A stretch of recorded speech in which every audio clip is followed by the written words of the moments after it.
Sir స్పోర్ట్స్కి best age వచ్చేసి మనకి 8 to 9 years sir.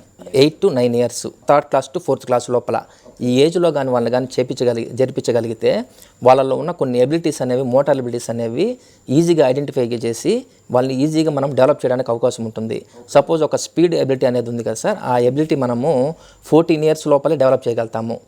Once 14 years cross అయిన తర్వాత ఈ స్పీడ్ ఎబిలిటీ అనేది మనకి డెవలప్ చేయలేము. ఈ లోపల మనము స్పోర్ట్స్ అనేది ఒక స్పోర్ట్ని ఎంచుకొని దాంట్లో కానీ జాయిన్ అవ్వగలిగితే తను ఒక నేషనల్ లెవెల్కి, తను అనుకున్న ఇంటర్నేషనల్ లెవెల్కి స్పెసిఫిక్గా రీచ్ అవ్వగలుగుతాడు. ఇప్పుడు సపోజ్ ఆ ఫ్లెక్సిబిలిటీ అనేది మనకి చిన్నప్పుడే మనము ఆ ఫ్లెక్సిబిలిటీ అనేది మళ్ళీ తీసుకురాలేము. మళ్ళీ ఈ ఇండ్యూరెన్స్ కేపబిలిటీ అనేది మనం ఎప్పుడైనా డెవలప్ చేసుకుంటే వెళ్ళొచ్చు సార్ మనం. అది ఎగ్జాంపుల్. అలాగా గ్రాస్ రూట్ లెవెల్లోనే వీళ్ళ పిల్లల్ని మనము స్పోర్ట్స్లో ఎంకరేజ్ చేయగలిగితే వాళ్ళు ఖచ్చితంగా వాళ్ళు తన గోల్ మంచి గోల్స్ని రీచ్ అవ్వగలుగుతారు.